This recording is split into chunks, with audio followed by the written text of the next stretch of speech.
बिस्मिल्लाहिर्रहमानिर्रहीम। अस्सलाम वालेकुम नाज़रीन, मैं हूं शफ़क़त अली और आज हमारे साथ मौजूद हैं नौजवान सहाफ़ी सिद्दीक़ जान साहब। सिद्दीक़ जान साहब, बहुत शुक्रिया आपके वक्त का। सिद्दीक़ जान साहब, जैसे कि आपने जस्टिस काजी फ़ाइज़ ईसा का केस सुप्रीम कोर्ट से पूरी तरह से कवर किया है, अभी जो अहम डेवलपमेंट हुई हैं, साबिक वज़ीर कानून, अब तो साबिक हो गए हैं, मुस्तफ़ी होकर फ़रोग़ नसीम साहब ये केस प्रोसीड करेंगे। फ़रोग़ नसीम साहब के सामने सबसे बड़ा चैलेंज क्या होगा? सबसे अहम मरहला इस केस में वो फ़रोग़ नसीम साहब के सामने कौन सा दरपेश होगा? सबसे अहम मरला तो ज़ाहिर है वही है जिसकी तरफ आप वो जा रहे हैं। पूरे केस का सबसे मुश्किल सवाल ही वही है और वो दो हैं। वैसे तो बहुत से सवाल इसमें उठते हैं लेकिन दो सबसे मुश्किल हैं। एक ये कि जो बाहर से दस्तावेज़ात हासिल की गई हैं जस्टिस काजी फ़ाइज़ ईसा की प्रॉपर्टी के हवाले से, उनके असासे और जायदादों के हवाले से, उनकी लीगल हैसियत क्या है, यानी किस तरह से वो हासिल की गई, कानूनी तरीके से, गैर कानूनी तरीके से। और उनको ये चीज़ साबित करनी होगी, चाहे वो गैर कानूनी तरीके से भी अगर हासिल की गई और दस्तावेज़ात ठीक हैं और ओरिजिनल हैं, तो भी वो मतलब एक तरह से वो काबिल कबूल होनी चाहिए अदालत के लिए, सुप्रीम जुडिशल काउंसिल के लिए। दूसरा उनके लिए सबसे मुश्किल जो मरला होगा वो ये होगा कि जो काजी फ़ाइज़ साहब की जानिब से सबसे ज़्यादा ये सवाल उठाया गया कि ये जो कंप्लेंट थी वहीद डोगर जो हमारे दोस्त हैं सहाफ़ी हैं, उनकी जो कंप्लेंट थी वो सदर पाकिस्तान को डायरेक्ट जानी चाहिए थी या वो सुप्रीम जुडिशल काउंसिल को डायरेक्ट जानी चाहिए थी, ना कि वो एसेट रिकवरी यूनिट को जानी चाहिए थी, क्योंकि इसमें वो एसेट रिकवरी यूनिट की कानूनी हैसियत और ये सारी चीज़ें उनको बतानी होंगी। तो ये दो चीज़ें होंगी जिनको बहुत ज़्यादा ज़ाहिर है इस को बहुत ज़्यादा वो करना पड़ेगा, इस पर उनको अदालत को मुतमईन करना पड़ेगा, क्योंकि जजेस के इस हवाले से बड़े सख्त सवालात रहे हैं। लेकिन मैं आपको शफ़क़त भाई एक चीज़ बता दूँ, मियां नवाज शरीफ के केस में जब JIT बनी और बहुत से डॉक्यूमेंट्स और चीज़ें उन्होंने बाहर से इकट्ठी की, तो उस वक्त नून लीग के जो वकला थे, शरीफ ख़ानदान के जो वकील थे, उन्होंने भी ये सवाल उठाया था। और उन्होंने सवाल ये उठाया था कि जो बहुत से डॉक्यूमेंट्स जो JIT ने बाहर से लिए हैं वो प्राइवेट फर्म्स हायर करके वहाँ से लिए हैं, और ये भी कहा गया कि ये डॉक्यूमेंट्स तो हुकूमत से लेने चाहिए थे, ऑफिशियल लेने चाहिए थे, लेकिन उस वक्त उनकी ये इस्तदा मुस्तरद हो गई थी। तो देखें, सवाल तो ये होगा कि मुल्क का वज़ीर आज़म किसी भी पार्टी से हो था, तो वज़ीर आज़म बिल्कुल ऐसे ही है। मुल्क के वज़ीर आज़म के ख़िलाफ़ आपने शवाहिद इकट्ठे किए, हम तो उसको सपोर्ट करते हैं, ज़ाहिर है। शवाहिद आपने अदालत ने इकट्ठे करवाए, आए जिस तरह से भी आए, अदालत ने उनको मान लिया। अब अगर एक जज साहब के ख़िलाफ़ भी वही पोजीशन है और इस वक्त काजी फ़ाइज़ ईसा साहब का मामला बिल्कुल वही उसी मोड़ पे है जो मियां नवाज शरीफ साहब का था। बर्डन ऑफ प्रूफ वहाँ पे भी मियां नवाज शरीफ साहब पे था, यहाँ काजी फ़ाइज़ ईसा साहब पे है।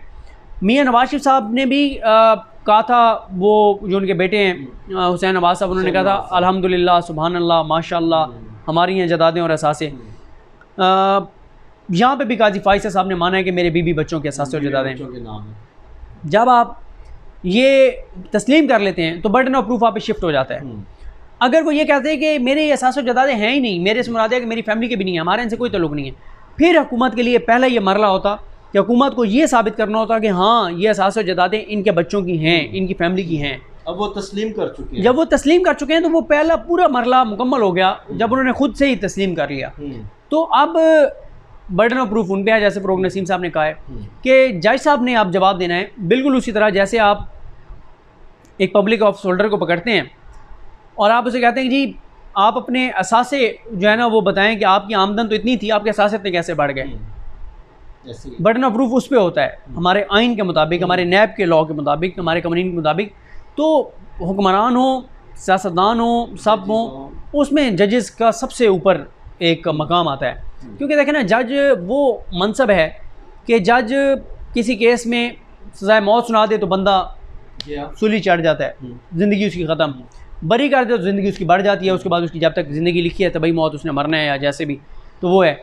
तो आप अगर इस्लाम में भी देखें, शरीयत में भी देखें, जो काजी का मकाम और मनसब और वो है एक, वो बहुत हाई है कि काजी जो है, इंसाफ करने वाला जो है, जिसने लोगों की ज़िंदगी और मौत के फ़ैसले करने हैं। यानी आप देखें कि ज़िंदगी के और मौत के फ़ैसले ज़ाहिर है अल्लाह ताला की जानिब से लिखा होता है, लेकिन दुनिया में काजी ही करता है लोगों की ज़िंदगी और मौत के फ़ैसले जज के पास है ना, बहुत बड़ा मनसब है। तो जब आपको ये मकाम, मर्तबा और मनसब दिया गया है तो फिर ज़रूरी है कि आपका करैक्टर साफ़ और शफाफ होना चाहिए। और देखें, चलें एक लम्हे के लिए हम कहते हैं काजी फाइज इसा साहब, हम कहते हैं इन्होंने करप्शन नहीं की होगी, कल को कोई और जजेस ऐसे आ सकते हैं जो इस तरह कर सकते हैं। माजी में हमने देखा कि जस्टिस मलिक क़य्यूम की आप सूरत हाल देखें कि एक फ़ोन कॉल के ऊपर वो फ़ैसले उनको सैफ रहमान साहब लिखवा रहे थे कि मियाँ साहब कह रहे हैं कि आप ये फ़ैसला करें, तो जजेस का कोड ऑफ कंडक्ट ये कहता है कि जज को ब्लेमलेस होना चाहिए, उसके तमाम मामलात, उसका ऑफिशियल, उसका प्राइवेट कंडक्ट जो है वो बिल्कुल आइन और कानून के मुताबिक होना चाहिए। अच्छा सिद्दीक जान साहब, इन्होंने बजाय अपने ऊपर उठने वाले सवालात के जवाब देने के उल्टा बैरिस्टर शहजाद अकबर पर जो एसेट रिकवरी यूनिट के सरबरा हैं उन पर सवालात उठा दिए। आज उन्होंने उन सवालों के जवाब जमा करवा दिए, तो जो आज जमा करवाए गए जवाब हैं उसका इस केस के ऊपर क्या असर हो सकता है? देखें, दो जवाब जमा हुए ना, एक तो ज़ाहिर है शहजाद अकबर साहब ने जमा कराया है, फ़रोग नसीम साहब ने कराया है, और काजी फैसल साहब ने भी एक दरख्वास्त दी है। मैंने शहजाद अकबर साहब का जवाब नहीं पढ़ा, इसलिए मैं उस पर कोई कमेंट अभी नहीं कर सकता। वो कहते हैं कि वो कोई तनख्वाह नहीं ले रहे, हाँ, लेकिन मैंने ज़ाहिर है वो मैंने नहीं देखा, तो मैं उस पर इसलिए कमेंट नहीं करूँगा। लेकिन जो चीज़ें दी हैं ना बैरिस्टर फ़रोग नसीम साहब ने, वो तो सबूत उन्होंने दे दिए हैं कि इनकी प्रॉपर्टीज़ के सबूत दे दिए ना, कि किस जगह पे बरतानिया में किस जगह के ऊपर कौन सा नंबर का कौन सा घर है, कब से इन्होंने लिया हुआ है, कितने पैसों का लिया, कैसे इन्होंने पे किया, ये सारे सबूत उन्होंने दिए हुए हैं। अब ये सबूत जब आ गए हैं तो मज़ीद केस जो है वफाक का मजबूत हो गया, क्योंकि इससे पहले हमारे एक सारे तबका है, उन्होंने बड़ा रोला डाला हुआ था, वो कहते थे कि इनके पास कोई सबूत नहीं है, कोई चीज़ नहीं है। ये भी तासुर दिया जा रहा था कि हुकूमत विलिंग नहीं है इस केस को प्रोसीड करने में। ये तासुर भी गलत था। ज़ाहिर है हुकूमत के पास एक मौका आया था दरमियान में, जब ये पता चला था कि काजी फैसल साहब की अहलिया ने रब्ता किया FBI से, तो वो एक मौका था हुकूमत के लिए आसान था। हुकूमत कहती कि हम ये रेफरेंस वापस ले रहे हैं, उनकी अहलियत दें जवाब, लेकिन हुकूमत ने ये नहीं लिया। एक और हुकूमत के पास मौका था जब अटॉर्नी जनरल पाकिस्तान चेंज हुए, अनवर मंसूर खान साहब के बाद खालिद जावेद खान साहब आए, उस वक्त भी एक था कि खालिद जावेद खान साहब का एक अच्छा जजेस के साथ एक ताल्लुक़ है, ताल्लुक़ से बना दिया कि वो एक वो भी एक कॉम्पिटेंट, हाँ म्यूचुअल रिस्पेक्ट लेवल है। तो उस वक्त वो भी कह सकते थे कि मैंने अटॉर्नी जनरल का ओहदा संभाला तो मैंने हुकूमत से ये कहा है कि नहीं बनता तो वापस ले लें, जो भी कहते दरमियानी राह निकल सकती थी। लेकिन अब हुकूमत के पास ज़ाहिर है कोई और चारा नहीं है, और मेरा ख्याल है कि फ़रोग नसीम साहब जो हैं वो अच्छी चॉइस थे। उन्होंने जिस तरह से पहले दिन केस लड़ा, बहुत ज़बरदस्त दलाइल, बहुत मज़ा आया। अमूमन ये होता है 1.5-2 घंटे के दलाइल में, आप भी जाते रहते हैं सुप्रीम कोर्ट, 1.5-2 घंटे के दलाइल में नींद सी आने लग जाती है, बोर होने लग जाते हैं आप, खुश्क सी होती है सुप्रीम कोर्ट की हियरिंग। लेकिन सर 1 मिनट के लिए भी ऐसे नहीं हुआ कि बंदा बोर हुआ हो। और इनसे पहले no doubt Munir Malik advocate साहब ने भी बहुत ज़बरदस्त दलाइल दिए। काजी फैसल साहब के जो वकील हैं मुनीर मलिक एडवोकेट, उन्होंने ज़बरदस्त दलाइल दिए हैं, कमाल उनकी तैयारी थी, बहुत आला उन्होंने केस अपना बनाया, और उन्होंने इतना ज़बरदस्त केस बनाया कि उसके बाद किसी भी वकील के लिए आके उसके काउंटर आर्गूमेंट देना, जवाब देना बहुत मुश्किल था। उस दबाव के अंदर, उस सारी सूरत हाल के अंदर बैरिस्टर फ़रोग नसीम साहब का आके इस तरह से जवाब देना, ये बहुत एक ज़ाहिर है। अच्छा सिद्दीक जान साहब, जैसे कि इस केस को 1 साल से ज़्यादा हो गया है, और जस्टिस काजी फैसल साहब की भी कोशिश ये रही है कि बजाय इस केस को ख़त्म करने के, जिन सवालात के जवाब उनसे मांगे गए हैं, जिन प्रॉपर्टीज़ के सबूत हुकूमत ने उनके सामने रखे हैं, वो इस केस को टेक्निकल बुनियादों के ऊपर इल्तवा का शिकार कर रहे हैं, तूल दे रहे हैं, खींच रहे हैं।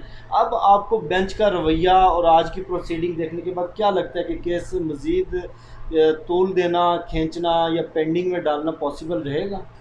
मेरा नहीं ख्याल कि अब अच्छा कोई वैसे इस पर भी कबल अज़ वक्त है कुछ कहना। उसकी वजह यह है, अब मिसाल के तौर पर कोई जज साहब छुट्टियों पर चले जाते हैं, तो बेंच टूट गया, मतलब टूटने से मुराद है नामुकम्मल हो गया, तो जब तक वापस नहीं आएंगे नहीं होगा। आप देखें ना कि इस केस का तो उस वक्त भी हमें नज़र आ रहा था कि दिसंबर में ये ख़त्म हो जाएगा, जस्टिस खोसा साहब की रिटायरमेंट से पहले, लेकिन वो नहीं हुआ। और अब ये है कि लगता यही है कि अब देखें ना 35 समातें तो हो चुकी हैं। फ़रोग नसीम साहब जैसे दलाइल दे रहे हैं, मेरा ये ख्याल है कि 5-7 समातों में वो अपना केस मुकम्मल तौर पे कंक्लूड कर देंगे। उनके बाद जो बाकी हैं वो 4-5 वो ले लें, यानी उनकी जानिब से शहजाद अकबर साहब की जानिब से या दीगर जो हैं और जिन्होंने रिस्पॉन्ड करना है, अगर ये 8-10 समातें ये लेते हैं, उसके बाद रिबटल आएगा उनका, 3-4 समातें वो लगा लें, तो 14-15 समातों में वैसे इसको कंक्लूड हो जाना चाहिए। और 14-15 समातों का मतलब यह है कि 3 हफ्ते, यानी अगर 4 दिन भी हफ्ते में केस चलता है तो 5 दिन तो जुमे वाले दिन भी चल सकता है, लेकिन 4 दिन भी ये चले तो ज़्यादा से ज़्यादा 1 माह। अच्छा सदीक जान साहब, आपसे आखिरी सवाल मुख्तसर सा, कि जिस तरह पहले जैसे ही इस केस की प्रोसीडिंग शुरू हुई, कुछ वकला तंजीमों की जानिब से हुकूमत के ख़िलाफ़ और पाकिस्तान की रियासती इदारों के ख़िलाफ़ एक बड़ा सख्त किस्म का स्टैंड लिया गया, बड़े सख्त किस्म के बयानात दिए गए। अब जिस तरह ये केस बड़ी तेज़ी से अपने अख्ताम की जानिब है, आपको क्या लगता है कि बार और हुकूमत के दरमियान मज़ीद किसी महाजराई का इम्कान आप देख रहे हैं? महाजराई जब से हुकूमत आई है इसकी चल रही है वकला तंजीमों के साथ, और उसकी एक वजह फ़ंड ना देना है, फिर ज़ाहिर है इन्वेस्टमेंट है पीपल्स पार्टी नून लीग की वकला तंजीमों पे बहुत ज़्यादा वो है। तो अभी कुछ कहने कबल अज़ वक्त है कि आगे सूरत हाल जो है वो क्या बने। बहुत शुक्रिया सदीक जान सर साहब, वेलकम। ये थे वो सारे हालात और आज के केस की अहम डेवलपमेंट्स। मुझे और सदीक जान साहब को दीजिए इजाज़त, इंशाल्लाह आपसे फिर नेक्स्ट वीडियो में मुलाकात होगी। तब तक के लिए अल्लाह हाफ़िज़।